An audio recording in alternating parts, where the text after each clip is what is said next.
I worked the graveyard shift at WQZR, a tiny AM station that paid me in stale donuts and the right to touch a board older than I am. If you've never sat alone in a radio booth at 2 a.m., here's what it's like. The lights feel too bright.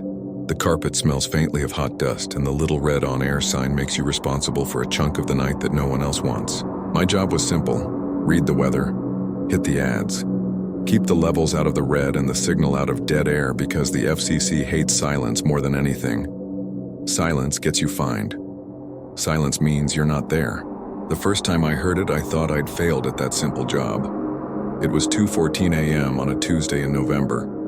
I faded out a Hall & Oates track, leaned in to tease the next set, and my headphones filled with a sound that wasn't our station.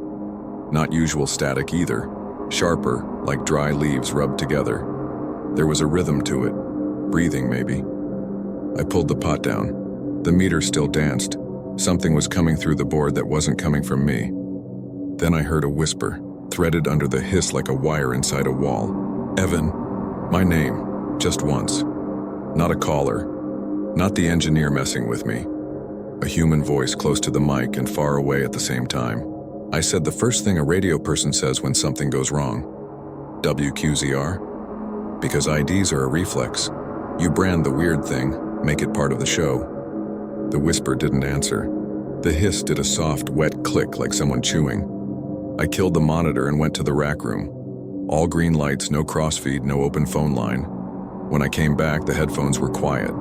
The ad spot rolled exactly on time because automation is indifferent to hauntings. I chalked it up to being tired. Graveyard brains make ghosts. It happened again the next night. 2:14 on the dot. Same hiss, same soft, wet click. This time the voice said 2 words. You're late. I sat frozen with my fingers on the faders, watching the board so hard my eyes hurt, as if I could see the sound. When the spot block ended, the headphones went clean. I played 3 songs in a row to avoid talking and looped the last 20 minutes from the logger after my shift. The recording caught my voice, the songs, the station break, and absolutely nothing between. The moment with the hiss was just blank, not silence. A patch of missing time, like tape someone had physically cut and spliced. Digital, but with the same old wound. I didn't tell anyone. You don't walk into your boss's office and say, I'm haunted by precisely timed static, if you want to keep a key card. Instead, I started showing up early to read the older program logs. The stuff no one throws out because no one wants to open the cabinet. Yellowed paper, handwritten notes. The ink bled into the fibers like veins. There it was, buried in 1998. A night tech named Marta had circled 2:14 over and over in the margins. Her handwriting wobbled the way people write when their hand is trying to outrun their brain. Next to one circle was, voice in the noise again, says my name, won't record. A week later, a final entry. It gave me an address. Then nothing from her. Her name stops appearing on the schedule. I Googled her at a terminal that still whined like dial-up. The only thing I found was a scanned flyer in a local forum that hasn't seen a new post since 2011. Missing above a photo of a woman with tired eyes and a headset crooked on her hair. On Thursday, I brought in a little handheld recorder and set it on the desk pointed at my headphones. If the logger wouldn't hear it, maybe a dumb consumer mic would. At 2:14, the hiss came like it had been sitting behind the glass waiting for its cue. The chewing was louder. My name stuttered through the noise like a tongue figuring out a new shape. Evan. Then clearly like someone leaning to the mic in a quiet room. 4:15 Sable Row. It switched off, clean cut like it never was.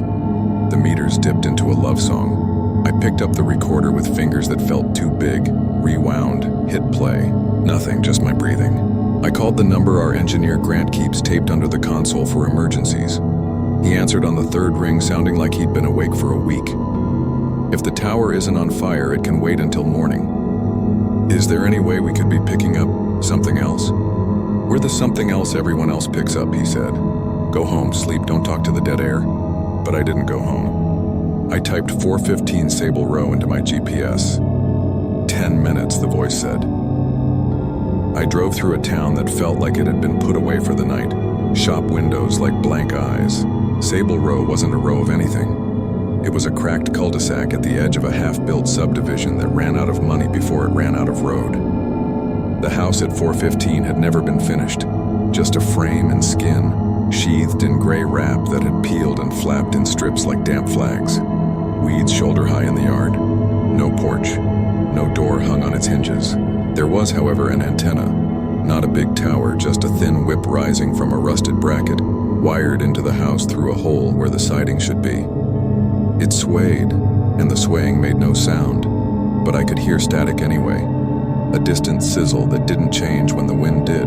I told myself I'd only look from the street, but the sound drew me like tide draws a bottle. I picked my way across the yard through weeds full of seed heads that clung to my socks and ankles, ducked under the plastic that flapped against my shoulder, and stepped into the house's mouth. Inside was gray with drywall dust. Framed rooms, but no walls. The innards of a house, the skeleton without the muscle. Halfway down what would have been a hallway sat a wooden chair, wrong in the way a chair is wrong when it's the only thing in a place. On the chair, an old tabletop radio the color of nicotine. It wasn't plugged into anything. Its power cord hung loose like a stub of tail. The radio was on. It didn't glow, but it breathed. A thin shimmer of dial glass, a whisper of vibration through the wood. Static poured from it without moving the air. I said, "Hello?" Because you talk to radios like people when you're used to both. The chewing sound clicked once, then the whisper, "You're late." "Late for what?" "For your shift," it said. "Sit down." I didn't decide to sit. I blinked and I was in the chair, my knees tilted toward the radio like they'd always belonged there. The dial trembled under my fingers, though I wasn't touching it. I heard a scream crackle through the static like heat through ice. It was far away and right in my ears. It sounded like me. The radio hissed one word I didn't want, ID. "WQZR," I said before I could stop it. 2:14 a.m. The house went dark as if someone had put their hands over my eyes. For a second, the static was the only thing that existed. When the darkness lifted, the chair was empty. So was the doorway. There was plywood where the night had been. I didn't run. I couldn't. The hallway stretched in both directions, longer than it should have been, the wood studs repeating like a stutter. The static moved from the radio into the walls, into the nails, into the spiral of the screws like threads humming. I didn't run. I couldn't. The hallway stretched in both directions, longer than it should have been, the wood studs repeating like a stutter. The static moved from the radio into the walls, into the nails, into the spiral of the screws like threads humming. Something was chewing in the walls. I turned and found a staircase that hadn't existed a second ago. It went down into a basement that the plans hadn't called for. I took one step, then another, because the night has its own gravity. The basement was cooler, damp with the clean rot of concrete curing for 100 years. At the far end stood a rack like we had at the station, except this was wrong. Bones tied together with copper wire, vertebrae stacked like ceramic insulators, ribs bent into crude parabolas. The cables threaded through the bones and vanished into the concrete like veins into flesh. Between two rib parabolas hung a length of tape. Not digital tape, real tape, brown and gleaming, threaded over and under and around things that were not spindles. It moved without moving. It chewed itself. The static wasn't coming from a machine, it was coming from an arrangement. A shape that meant listening the way other shapes mean house. There was no microphone. There didn't need to be. When I exhaled, the static took my breath and carried it back to me, sizzled. "Evan," it said with my voice and someone else's. "ID." I did what my training made me do. "WQZR," I said, because to fail to identify is to vanish. 2. The tape snapped, not by breaking, by being eaten. The sound that followed wasn't loud, but it was final, like a door closing somewhere you can't see. The chewing stopped. The static drew breath. A light went on somewhere upstairs, not a bulb. A glow you feel on your face, the way a booth light feels when the on-air sign snaps from dark to red. I turned toward it like a plant turns toward water. The basement steps were longer now, a slow escalator that didn't move but still took me up. The plywood had vanished. The front door was open. Night poured through and pooled on the floor. Outside, the weeds stirred like someone walking through them who wasn't there. I went home. I can't explain how. I remember the car turning in the road with a patience I didn't own. I remember the station's tower blinking in the distance like a tall, indifferent metronome. When I walked into the booth, the clock over the board said 2:13. I hadn't been gone long enough to cross town. The logger had been recording the whole time. I rewound just enough to make myself doubt what I'd seen. There I was, talking through the top of the hour like a good little host. My voice clean and awake. My jokes about the cold weather cheap but competent. At 2:14 there was no gap. My voice didn't hitch. It was a perfect show I don't remember doing. The next night a trucker called on the request line and said, "Play anything, man, anything but the crying." "What crying?" "The woman crying between the songs," he said. "Sometimes she says my name." "We don't," I started and stopped. "What's your name?" "Marty," he said, "short for Marta." I didn't play him anything. I hung up and sat very still, listening to the air vents hum and the clock's second hand walk itself around its little track. At 2:14, I took my headphones off and placed them gently on the board. The static still got in. It crawled through the room like a weather pattern. The chewing had a shape now. It had teeth, or something like teeth. "Evan," it said, patient as a parent, "ID." I turned off the mic. The on-air sign went dark. The board's meters fell to sleeping. The static got louder anyway. I tried to play a song. The cart fired. The waveform rolled. The room did not fill with music.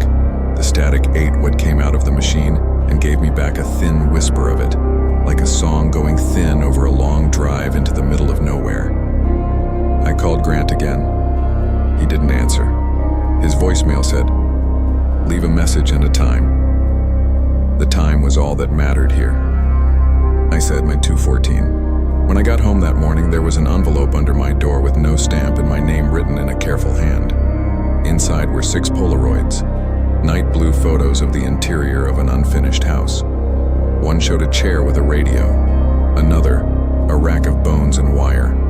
The last one was of a man sitting in the chair with his head tilted toward a dial. The man was me. In the glossy lower right corner, someone had written the station's call letters in black marker and underlined them twice. I didn't sleep. You don't sleep when you know the night has your number and your name. At sundown, I drove back to Sable Row. The weeds were bent in a path like a tongue had licked them down. The antenna leaned now, closer to the house like a dowsing rod finding water. Inside, the chair waited. So did the radio. The radio was off. The static was in the walls. "ID," it said pleasantly. "No," I said, and pulled the chair back. I took the radio in both hands to smash it against the floor. It wasn't solid the way objects are solid. It was heavy like a story is heavy. My arms trembled. I could have sworn I felt the shape of its numbers through the wood, little notches biting into my palms. "ID," it said, quietly now, like a request from someone whose job is to ask and ask nicely and then not nicely and then forever. "You'll be late." "Late for what?" I asked, because a part of me still wanted to understand the thing eating me. "Relief," it said, and the chewing stopped mid-click. Behind me, upstairs, a footstep. Another. Slow, tired but steady. A human sound, heavier than static. I turned and felt the house shift, gaining a wall, a staircase, a hallway, where there hadn't been one a breath earlier. I met her on the half-built landing, headset around her neck, eyes tired, mouth soft with surprise. "Marta?" I asked. She blinked like a light coming back to itself. "You're late," she said, and then, "No, sorry, I'm early. Or I've been here a while. It's hard to..." She swallowed. The sound of it went down smooth in a house full of chewing. It always wants a voice. It doesn't like the quiet. It hates it. The logger. "It takes that part," she said. "The proof, it eats it first." "What is it?" "It's hungry," she said. And that was the only answer she had. They built the subdivision on the old transmitter field. The ground remembers. Signals don't go away. They just get quiet. It doesn't want to be quiet. The static came down the stairs like a winter draft. The radio behind me thumped once on the chair like a heart you could hold. "ID," it said. And both of us said the call letters at the same time out of the same reflex, because we've been trained too well and too long in how not to disappear. The house was pleased. The chewing resumed, slower now, savoring. Marta stood very close to me, and for a second I thought she might be warm. She wasn't. "If you say it for long enough," she whispered, "you forget your own name." "I won't say it," I said. And then I said it because the static had changed its shape and made the air taste like coins. She flinched in sympathy. "It wants you in the chair," she said.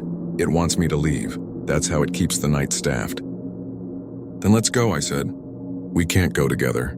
Her smile was small, apologetic, and unpracticed. "You'll cover my shift, I'll cover the next. No one leaves while the on-air is lit." "I'll smash it," I said. And I meant the radio, the board, the concept of broadcasting, the idea of nights carved into quarter hours where you have to say your name over and over or be fined. I meant to break everything and give the world back its quiet. "You can't," she said. "It's not in the radio." "Where is it?" She looked at my mouth.